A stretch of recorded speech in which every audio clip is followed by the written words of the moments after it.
Yo, what's going on, y'all? It's Cone. 2025 All-Star Weekend was controversial to say the least. There are some people saying it was the worst All-Star Weekend of all time, and I don't agree with that. I think there were some big-time positives from this weekend that not enough people are talking about, but I do agree that there are some extremely valid complaints, and that All-Star Weekend is not in a good spot right now. The vibes are at maybe an all-time low surrounding the event. So let's get into it. And I want to begin with the new look All-Star game because that's the big thing people are talking about. Did people love the format? Did they hate it? Should they just go back to the typical game? I personally was kind of in the middle. I thought it was fine. I was not a hater of the format coming in. I was optimistic, excited to see what could happen with this mini tournament. And overall, I feel like when we got basketball, it was a good time. Like, the Rising Stars put a lot of effort out there against the OGs. It was cool to see them get a chance to shine on this bigger stage. And of course, the OGs didn't want to lose to a group of Rising Stars that weren't named All-Stars. So they really had to ramp up the pressure at some times. We still had a chance for some crazy highlights in there as well, in addition to some of the better effort we've seen over the last 5-6 years. This was probably the best effort we've seen in the All-Star game since 2020, which still to this day, if you ask me, if I had to pick my ideal All-Star game, it is just a typical basketball game with some high intensity throughout, specifically in that fourth quarter. And I felt like 2020 is the great example of that. If I could just have an All-Star setup every year, I would pick that one. But overall, I feel like the tournament format was perfectly fine. It got us some intensity. It's the stuff that the NBA was looking for, and I'm fine with them trying stuff because what we've seen the last few years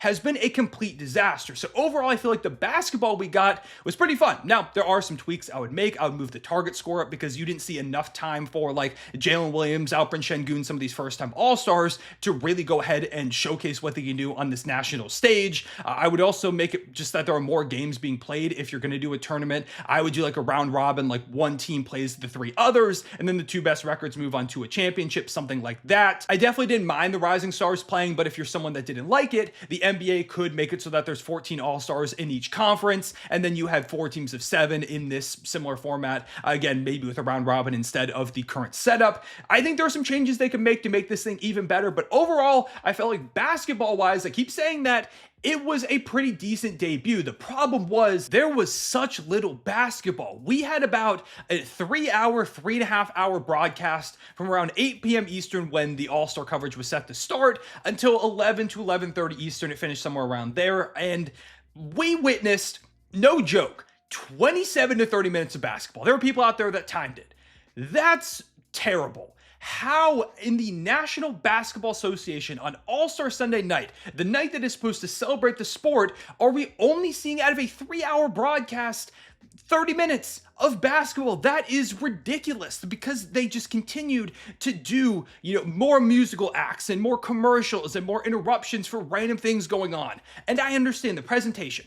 It's a big thing with All-Star Weekend. I definitely don't mind them doing this big intro at the beginning. I think it's cool for guys to get that moment before starting. But once that wraps, I want to see some hoops. I want to see basketball. That's what we're here for as basketball fans. Instead, it was like 30 commercial breaks, one after they got to like 15 out of the 40 points, and then another one when they got to like 30. In between every game, they would go to the broadcast outside of the stadium with Draymond and Vince Carter and Jalen Rose and Adam Lefkoe, and they would talk for a little bit, and then they go to another commercial break, and then they come back and talk, and then there's another commercial break, and then a musical act, and at halftime or between two of the games, Mr. Beast did this thing, and honestly, it was pretty cool that a kid won $100,000, but like, please let me see the basketball, the All-Star format. I feel like if you just let that speak for itself, more people will be talking about this positively. Instead, the big conversation is, what has happened to All-Star Weekend? Why are we not seeing any basketball? And probably the worst example of this was how they stopped the championship game halfway through, not even halfway through, probably like a third,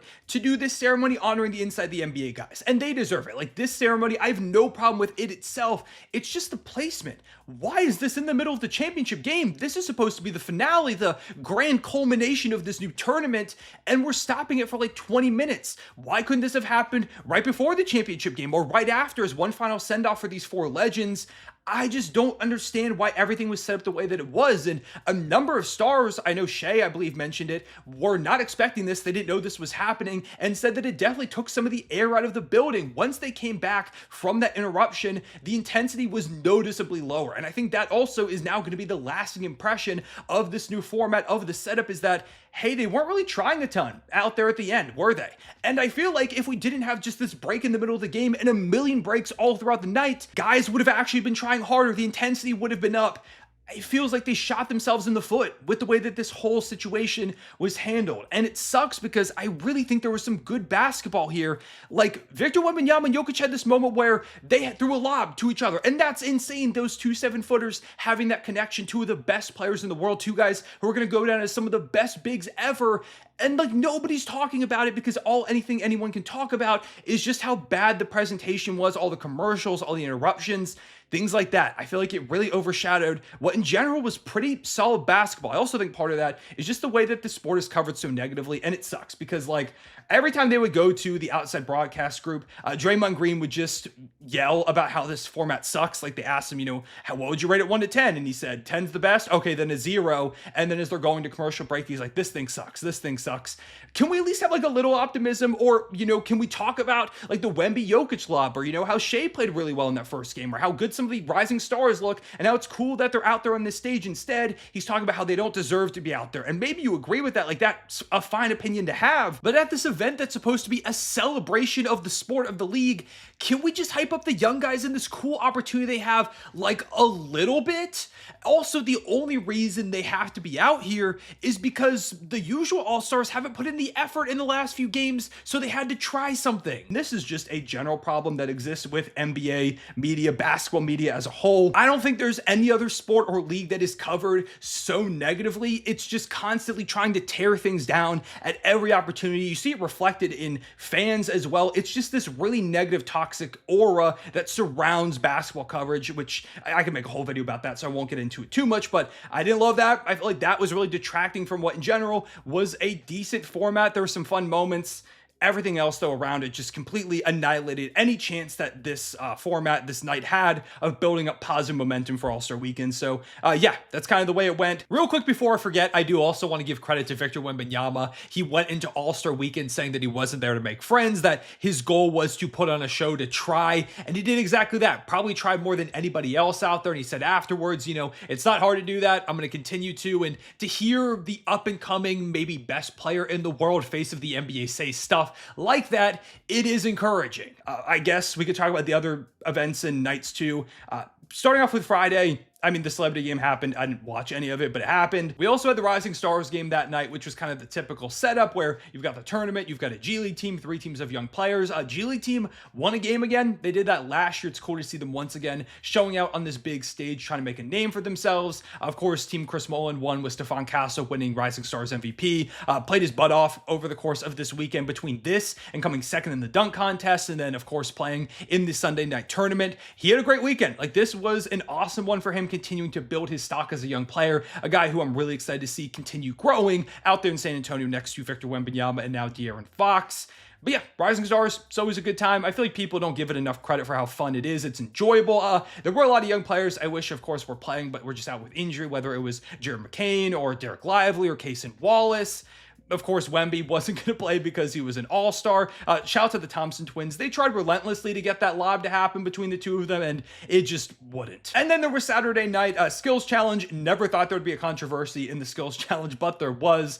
Chris Paul and Wemby go out there, and rather than shooting any of the shots off the rack, they just say, okay, well, all we have to do is get rid of him, right? So they just start throwing them off to the side, which was absolutely hilarious. Some people are super mad about it, saying, oh, they ruined the integrity. This is why nobody takes All-Star Weekend seriously. And maybe you could say that, but I just honestly thought it was funny. It's like every team tried to do it, and they did get disqualified, which Chris Paul and Wemby were both pissed off about. I made a TikTok about it over on the Snapback Sports socials, and it got 2 million views, or it has over that right now on TikTok, which is hilarious. So people, I guess, care. This is the most attention that the skills challenge has probably gotten in a while. But yeah, skills challenge is fine. Honestly, I wouldn't mind if they switched the format up a little bit, but it was okay. And just in general, the controversy was absolutely hilarious. Let me know if you think they should have gotten disqualified or or not down below in the comments. 3-point contest wasn't the best. There are a lot of rough performances from some of the guys that are more so like the role players, guys that haven't been in it a lot. Dame didn't have a great showing trying to go for the three-peat. In the end, Tyler Hero ends up winning, which is cool. I mean, he's a young player, rapidly on the rise. First All-Star appearance.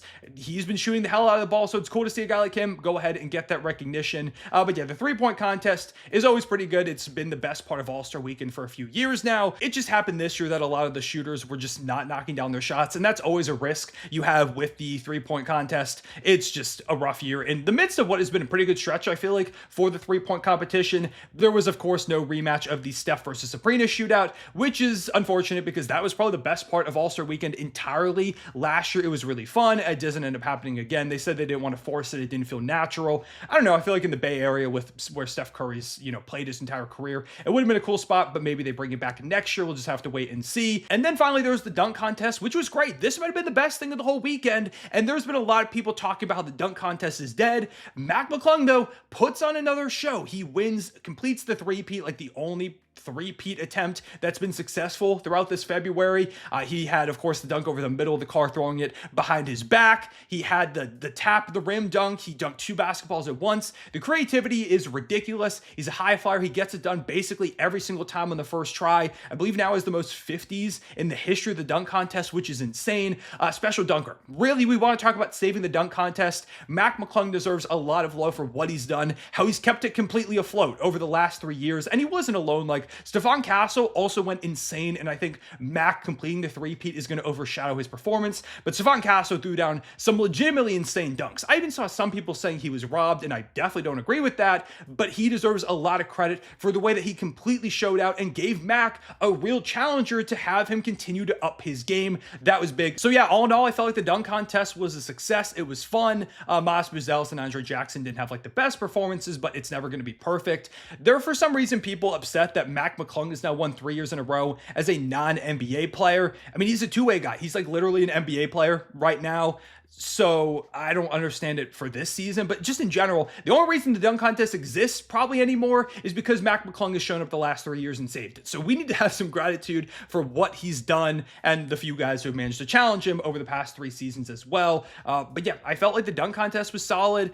3-point contest was kind of skills challenge. I guess it depends how much you like the controversy. Rising Stars was decent. I felt like the basketball in the All-Star game was fine. Just in general, it felt like the presentation was all off, that the vibes were low. It was very corporate, a lot of ads. It just feels like some of the soul maybe has been lost from All-Star Weekend, and I think that really detracts away from it. And just the horrific presentation of everything on All-Star Sunday night is really what just took away from what, in general, I feel like otherwise could have been a positive experience. I feel like if we just stopped it after Saturday night, people for the most part would be saying, yeah, like that was a decent All-Star Weekend. It was just everything came crumbling down here at the end. I don't know what they're going to do to change that for the next year. It feels like they got to do something. They got to fix the vibes. The positivity needs to come back a little bit. Maybe they revert the All-Star format. Maybe they try something new, a couple more gimmicks. I just think we need to take it back to basics. Stop trying to do too much. Let the basketball speak for itself. It is a weekend to celebrate basketball. If you give people good basketball, they will watch, they will be entertained. We have seen that time and time again. It's kind of similar to like them not putting the finals trophy on the NBA Finals court. It's just like those tiny aesthetic things also that I think could really shift the view, the vibe of All-Star Weekend. Do tiny things like that. You could probably get a lot of fan loyalty back and a lot of excitement. Again, we'll see what they do. Obviously, I'm not the one making these decisions. And overall, there are some positives to take away, but definitely a lot of negatives too. So let me know what you think down below in the comments about how All-Star Weekend went. Did you love it? Did you hate it? What was your favorite part? What was your least favorite thing? Leave a like, subscribe if you enjoyed, hit the notification bell so you don't miss out on future videos. Also, now just remembering what Kevin Hart called Shaquille O'Neal during that one portion of the All-Star contest, and I won't say exactly what it was. You can find it if you want to, but that just popped into my head again because it was insane that he said that on live TV. Maybe a fine's coming his way. But anyways, I appreciate you watching. I'll see y'all later. Peace.